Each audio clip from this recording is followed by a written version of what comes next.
이브가 찬양대에 찬양 감사합니다. 오늘도 참 많이 추우셨지요.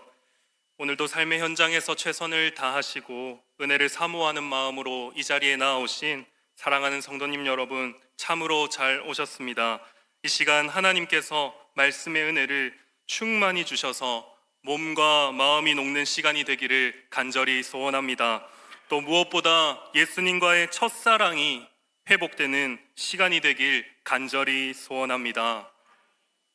정현종 시인의 방문객이라는 시의 일부에 이런 구절이 있습니다. 사람이 온다는 건 실로 어마어마한 일이다. 그는 그의 과거와 현재와 그리고 그의 미래와 함께 오기 때문이다. 한 사람의 일생이 오기 때문이다. 우리가 누군가를 만난다는 것은 단순히 점과 점이 만나는 가벼운 것이 아니라 그 사람이 살아온 아픔과 기쁨의 과거, 지금 겪고 있는 현재, 그리고 앞으로 살아갈 미래까지 한 사람의 거대한 인생 전체가 걸어오는 것입니다. 그래서 만남은 선과 선, 인생과 인생이 만나는 어마어마한 사건입니다. 그래서일까요? 우리는 종종 나를 소개할 때 내 인생에 찾아온 거대한 만남들을 통해 자신을 설명하곤 합니다. 저는 누구누구의 제자입니다. 저는 누구누구의 배우자입니다. 저는 누구누구의 친밀한 친구입니다. 라고 말입니다. 이처럼 누구와의 만남을 소중히 여기는지가 내가 누구인지를 결정합니다. 성도님 여러분, 혹 성도님 여러분의 인생에도 참 소중한 만남이 있으시지요. 방금도 옅은 미소를 짓게 하는 소중한 만남이 떠오르셨을 것입니다. 하지만 그 어떤 만남보다 우리가 소중히 여기는 만남은요, 바로 예수님과의 만남입니다. 그런데 안타깝게도 예수님과의 만남이 우리 인생의 가장 중요함에도 불구하고 바쁜 일상에 쫓겨 이 만남의 감격을 잊고 살아갈 때가 참 많습니다. 그래서 오늘 밤 이 만남을 점검해 보려고 합니다. 오늘 본문에 등장하는 예수님을 처음 만난 베드로의 이야기를 통해서 예수님과의 만남을 소중하게 여기는 사람의 특징 3가지를 나누어 살펴보겠습니다. 이 시간 말씀을 들을 때 정말 그 예수님과의 첫 만남이 떠오르는 첫 만남의 감격이 회복되는 이 시간이 되기를 간절히 소원합니다. 첫 번째입니다. 예수님과의 만남을 소중히 여기는 사람은요, 겸손합니다.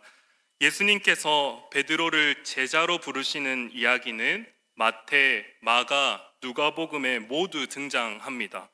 마태, 마가복음과 누가복음을 비교해서 읽으면 오늘 본문의 의미를 더 깊이 이해할 수 있습니다.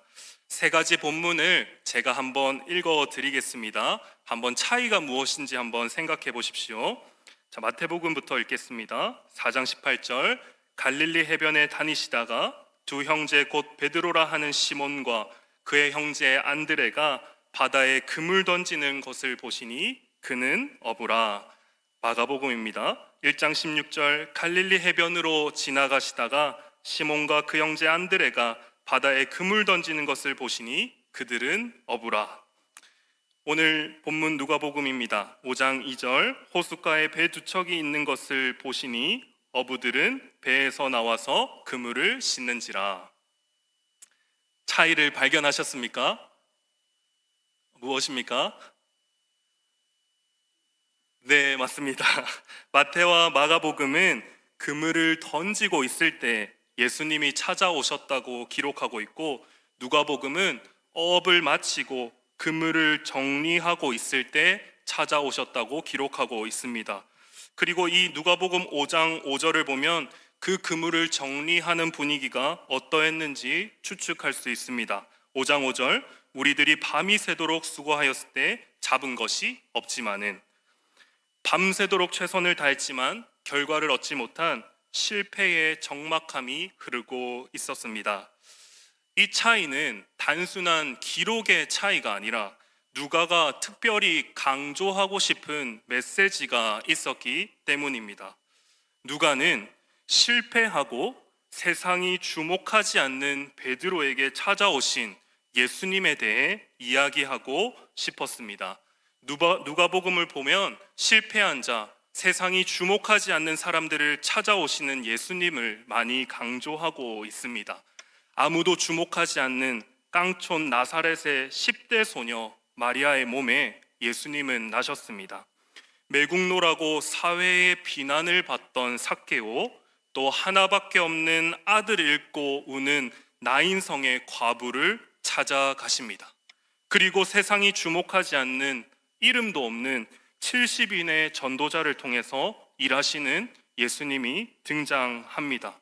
그러므로 누가는 우리에게 계속해서 말하고 있습니다.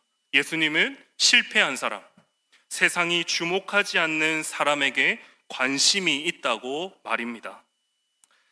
그런데 여러분, 오늘 본문에서만큼은 좀 달라야 하지 않습니까? 예수님은 지금 자신과 평생을 함께하며 하나님의 나라를 건설할 제자를 찾으러 오셨습니다. 만약 여러분이 CEO라면 누구를 사원으로 뽑으시겠습니까? 비록 어부 출신이라도 자기 분야에서 성공한 사람을 뽑아야 하지 않겠습니까? 늘 만선을 이루고 뱃사람 사이에서도 리더십을 인정받는 유능한 사람을 뽑아야 하지 않겠습니까? 그러나 예수님은 제자를 선택하는 기준도 우리와 달랐습니다. 그 많은 어부 중에 밤새도록 헛그물질만 하고 빈손으로 앉아있는 베드로를 찾아가신 것입니다. 사랑하는 성도님 여러분, 예수님은 실패하고 세상이 주목하지 않는 사람에게 관심이 있으십니다. 또 실패하고 세상이 주목하지 않는 사람을 제자로 부르십니다. 우리가 처음 예수님을 만날 때도 마찬가지였습니다. 예수님은 어떤 자격이 있어서 우리를 만나주시지 않으셨습니다. 세상에서 성공했을 때, 세상이 우리를 주목할 때 우리를 제자로 부르시지 않으셨습니다. 오히려 우리가 연약하고 비참할 때, 또 내 힘으로 아무것도 할 수 없다고 느낄 때, 철저히 실패하여 주저앉아 있을 때, 바로 그때 우리를 찾아오신 분이 바로 예수님이십니다. 실패한 자신을 찾아오신 예수님과의 만남을 기억하는 노인 베드로는 베드로전서 5장 5절에 성도들에게 이렇게 권면합니다. 우리 이 시간 함께 읽겠습니다. 시작.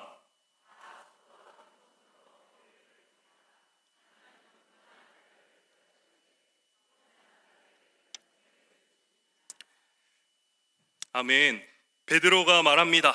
성도 여러분, 예수님은 실패한 우리를 찾아오셨습니다. 그러니 서로에게 주인이 되지 말고 종이 섬김을 위해 앞치마를 두르는 것처럼 서로 겸손의 앞치마를 두르고 섬기는 겸손의 자세를 취해야 합니다. 그리고 세상이 주목하지 않는 우리를 찾아오신 예수님이시니 교만하지 말고 늘 겸손하여 예수님의 은혜를 받읍시다 라고 성도들에게 베드로는 말하고 있습니다. 베드로는 평생 동안 실패한 자신에게 찾아오신 예수님을 기억하여 겸손할 수 있었습니다. 사랑하는 성도님 여러분, 우리 예수님은 세상이 주목하지 않는 우리를 찾아오신 분이십니다. 이 첫 만남을 기억하여 겸손하게 신앙생활해야 할 줄로 믿습니다. 또 혹여나 지금 무명의 순간이거나 실패의 순간 속에 있는 분이라면 예수님의 은혜가 임하기 가장 좋은 때임을 믿습니다. 베드로의 배에 물고기가 가득 차 있었다면 예수님은 오르실 수 없었을 것입니다. 배가 비어 있었기에 베드로의 배에서 예수님은 말씀을 전하실 수 있었습니다. 실패는 예수님이 오르실 수 있는 가장 좋은 배입니다. 이 시간 세상이 주목하지 않는 실패의 순간에 찾아오신 예수님과의 첫 만남을 기억하시어 겸손한 성도로 살아가시기를 간절히 소원합니다. 두 번째입니다. 예수님과의 만남을 소중히 여기는 사람은 순종합니다. 3절에서 6절 제가 읽겠습니다. 예수께서 한 배에 오르시니 그 배는 시몬의 배라 육지에서 조금 떼기를 청하시고 앉으사 배에서 무리를 가르치시더니 말씀을 마치시고 시몬에게 이르시되 깊은 데로 가서 그물을 내려 고기를 잡으라.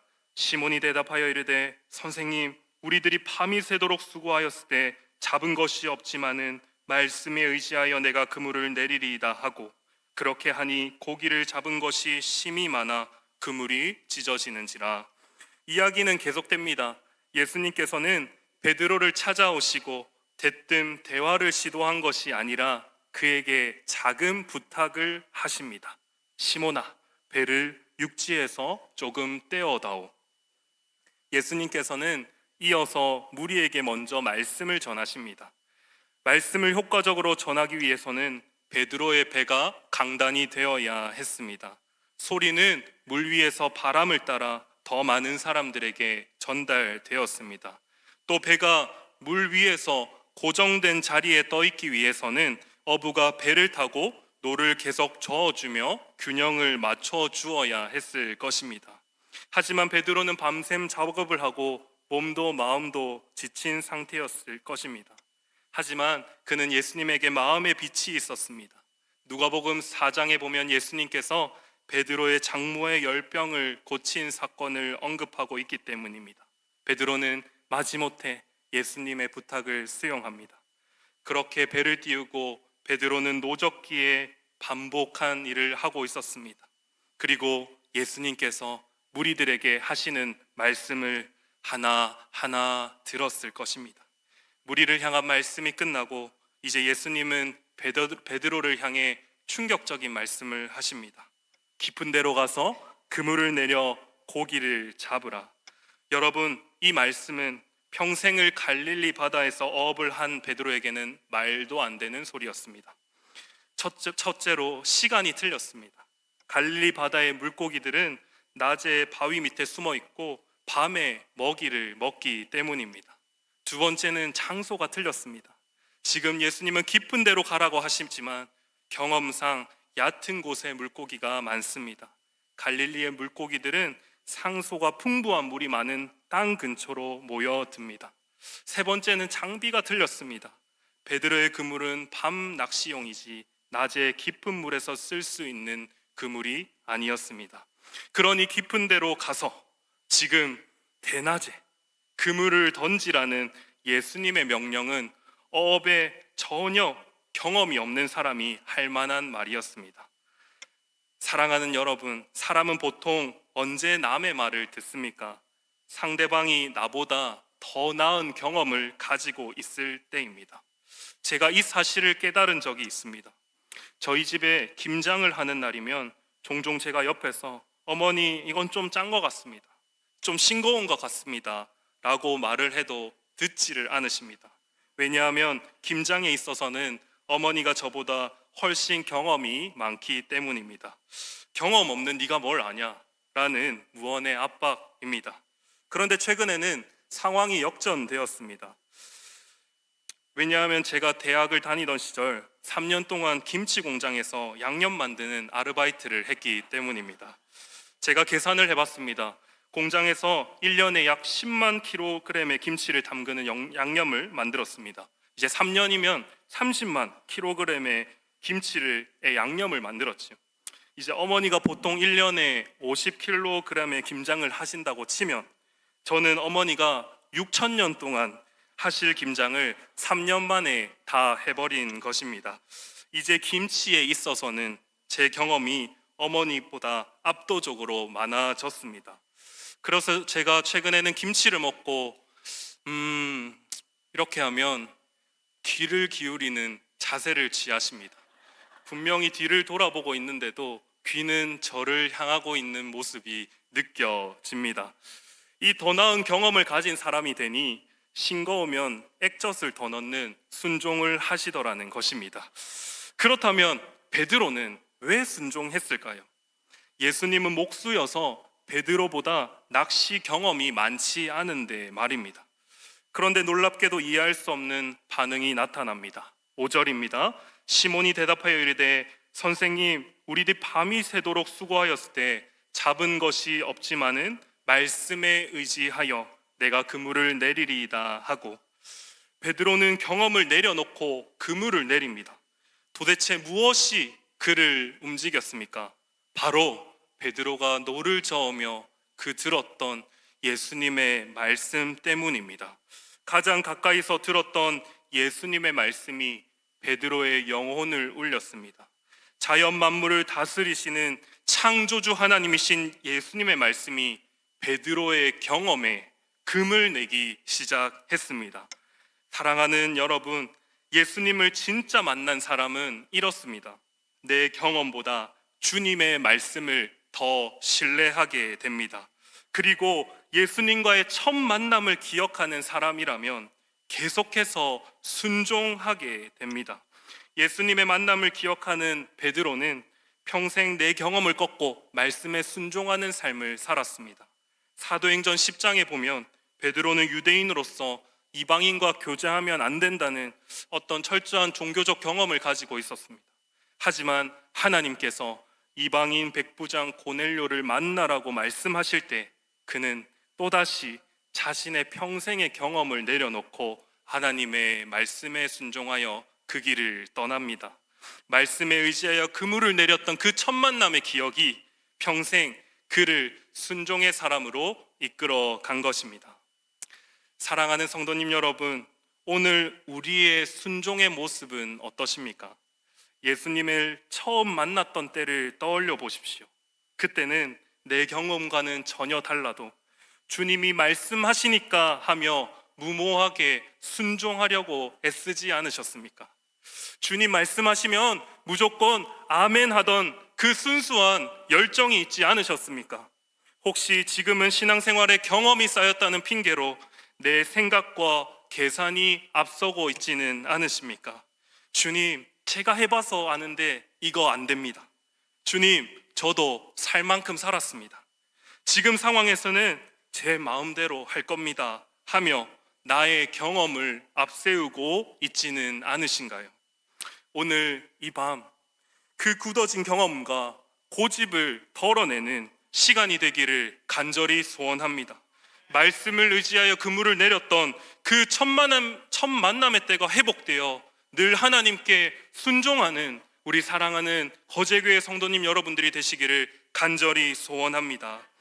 예수님과의 첫 만남을 기억하는 사람은 반드시 순종합니다. 세 번째입니다. 예수님과의 만남을 소중히 여기는 사람은 예수님을 닮아갑니다. 10절에서 11절입니다. 세베대의 아들로서 시몬의 동업자인 야고보와 요한도 놀랐음이라. 예수께서 시몬에게 이르시되 무서워하지 말라. 이제후로는 내가 사람을 취하리라 하시니 그들이 베드를 육지에 대고 모든 것을 버려두고 예수를 따르니라.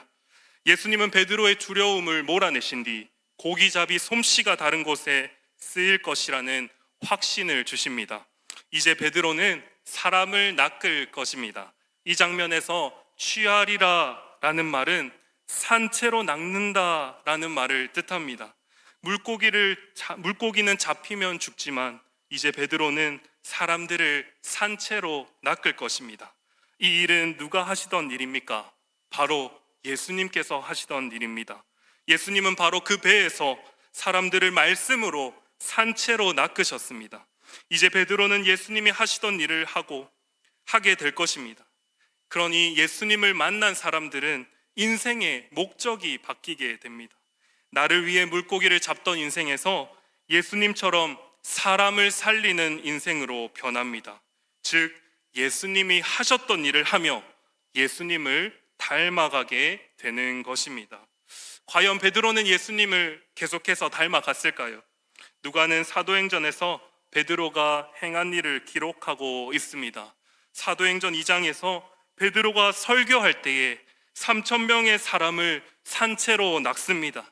말씀을 통해서 사람들을 하나님 앞으로 인도합니다.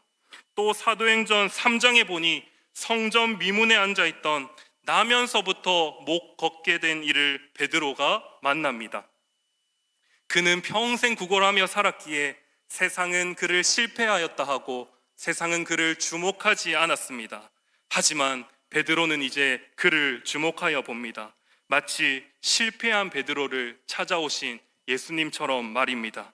그리고 그에게 은과 금은 없지만 내게 있는 것을 내게 주노니 하며 예수 그리스도를 소개합니다.